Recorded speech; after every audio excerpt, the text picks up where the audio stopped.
Torej, Gibanje Svoboda je danes samo vložilo predlog. Zakaj ste se odločili, da boste to storili sami? Ni bilo podpore na današnjem sestanku?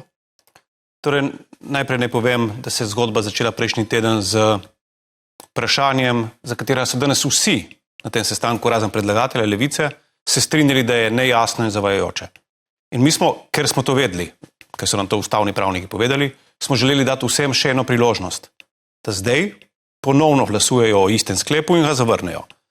Če hočete, je bil to džentelmenski dogovor. Dal sem na mizo, mi bomo to vložili, mogoče se nam pridružite. Niso se direktno pridružili naši pobudi, sem pa zaznal v razpravi, in to je tisto, kar me navdaja z pozitivnim pogledom naprej, sem pa zaznal razumevanje, predvsem pa to, da razumejo, da je čas za politikanstvo minil in da se moramo vsi skupaj državotvorno obnašati. In jaz verjamem, da bomo v naslednjih dneh to tudi pokazali z glasovanjem. No, preglejmo stališča strank, torej podporo so predlogu izrekli demokrati, v Novi Sloveniji še razmišljajo? No, saj nič hudega ni, čas je do glasovanja. Na glasovanju se bo pokazalo, ali je premagala v tem primeru državotvorna politika, ali pa bodo poskušali spet z političnimi igricami. Se boste z Novo Slovenijo še pogovarjali o tem?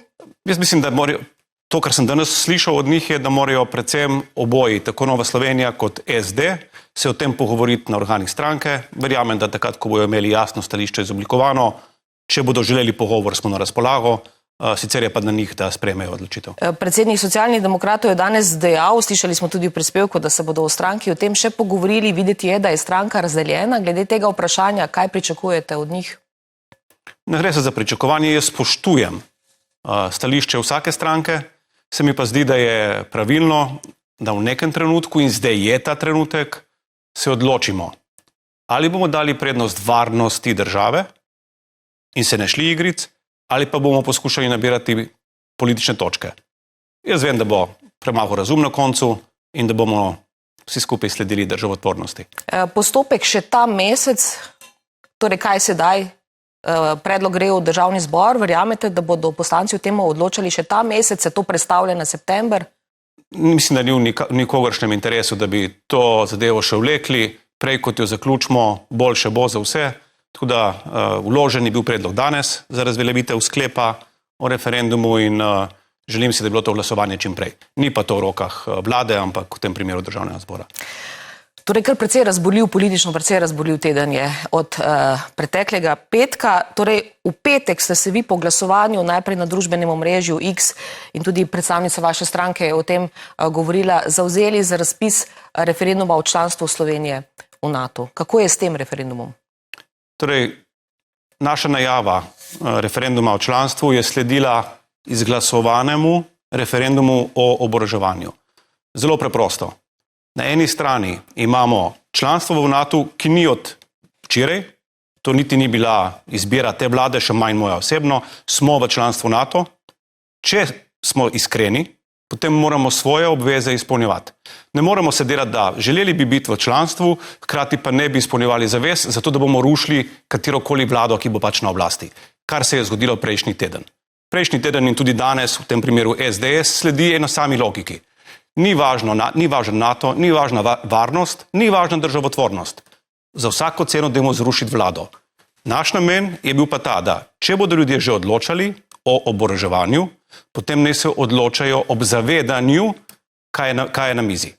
In vsaka odločitev je legitimna. Jaz sam vem, in tudi name se obračajo ljudje, ki so za NATO in ki so za izstop iz NATO. In spoštujem njihova stališča.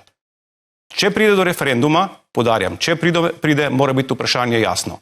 Vem pa, da glede na današnji trenutek, na negotove razmere v svetu, pa zagotovo ta trenutek za referendum o izstopu iz NATO ni ugoden. To mi je pa popolnoma jasno. No, govorili ste o namenu določenih strank, pa me zanima, kaj je bil torej namen Levice in kaj je bil torej namen SD-ja, ki sta glasovala, kot sta glasovala pretekli teden? Jaz predlagam, da to vprašate njiju. Ampak kako si vi to razlagate? Razumem Levico, da je v svojem bistvu mirovniška stranka. Iz obrazložitve referenduma je jasno, da gre za referendum proti NATO, gre za referendum za mirovniško politiko. Spoštujem, tudi sam z velikim veseljem bil mirovnik. Razumem, da je SD moče temu pritegnil, malo manj razumem tiste stranke, ki so mirovniški referendum, protinatovski referendum podprle prejšnji teden, danes imajo pa polna usta tega, kako je treba za orožje nameniti še več. Politično zelo nemiren teden smo dejali pred nekaj sekundami. Razumemo trenja med opozicijo in vladno koalicijo, ne razumemo pa tolikšnih trenj v vladni koaliciji. Kako lahko izpeljete reforme to jesen, če deluje, kot da je v koaliciji toliko nezaupanja? Jaz mislim, da gre za popolnoma napačno percepcijo. Od prvega dne vemo, da je Levica tista, ki ob vsaki točki, ki govori o oboroževanju, pa jim nočem delati reklame, ampak ob vsaki točki, ki govori za oboroževanje, so na vladi proti in vzdržani. Pa je ta koalicija kljub temu do zdaj izpeljala več reform kot vlade prej v 10 letih. In bomo nadaljevali. V resnici je koalicija, kar se tiče našega vladnega programa, zelo trdna. Kar kaže ravno to, da ko pride do glasovanj o pomembnih spremembah v družbi, smo enotni.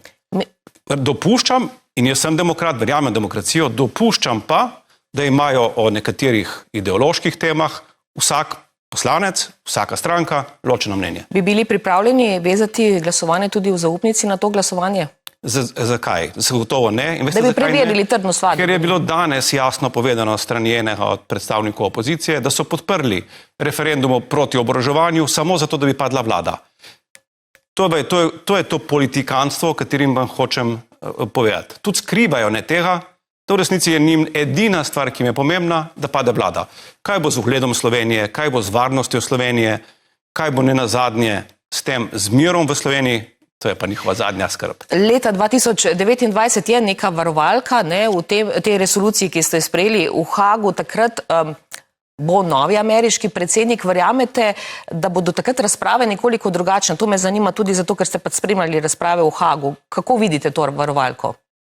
Ta varovalka je izjemno pomembna iz dveh razlogov. Na eni strani, ker bomo takrat videli, kakšne bojo razmere v svetu. Vsi upamo, jaz iskreno upam, da bodo razmere takrat bistveno boljše od sedanjih, da bomo končno imeli spet mir v svetu in da bomo lahko zmanjšali potrebe po oboroževanju oziroma po sredstvih za obrambo in varnost. To je prvo.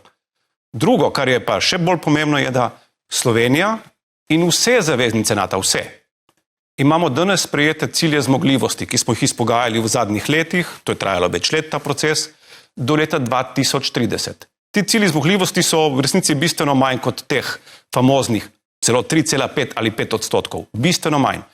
In enako kot Španija, Luksemburg, Belgija, ima tudi Slovenija. In tega nismo skrivali in o tem sem tudi sam govoril v Hagu. Mi smo prepričani, da bomo z bistveno manj izdatki izpolnili vse cilje, ki jih NATO od nas pričakuje. In to se bo videlo natančno v letu 2029.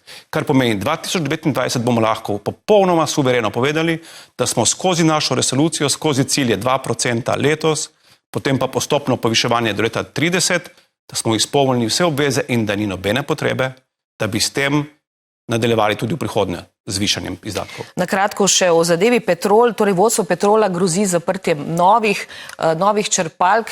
Vlada je to zaprtje občutijo seveda predvsem ljudje v manjših krajih. Vi ste zavezani, vlada mora skrbeti za skladen razvoj države. Kako boste rešili to težavo? Kdo se mora umakniti?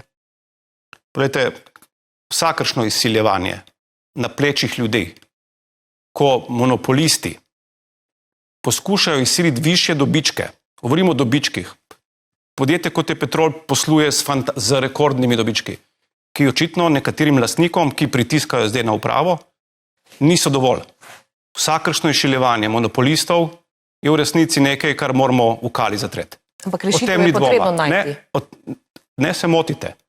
Isto sekundo, ko bo nekdo, ki ima monopolni položaj, dosegel svoje z izsiljevanjem, potem bo ta družba razpadla. Ker potem bomo naravno na področju zaščite šibkejših, ne bo več nobenih ovir. Razumem, kaj mi govorite, razumem, da mi govorite, da so te črpalke pomembne za ljudi v teh krajih. Na to temo se je tudi naš minister za regionalni razvoj že dal ponudbo, da se te črpalke posebej tretirajo. Minister za energetiko je dal poslovodstvu ponudbo, da te črpalke tudi odkupimo, če so res tako nedobičkonosne. Zaenkrat, namesto da bi dobili odgovor strani poslovodstva Petrola, da nam je pripravljeno, po kakšni ceni te črpalke pripravljeno odstopiti drugemu ponudniku, ki bi jih naprej razvil, so sledile nove grožnje.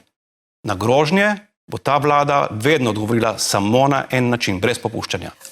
Samo na kratko še v torek je srečanje zunanjih ministrov Evropske unije. Vi ste sami dejali, da Izrael na vrhu v Bruslju, da Izrael krši torej sporazum med Evropsko unijo in Izraelom. Kako bo Slovenija v torek glasovala, odločala, kakšno odločitev bo sprejela ali kakršnokoli sploh bo? Bomo zagovarjali torej izstop, vsaj enostransko prekinitev na naši strani enako misleče države?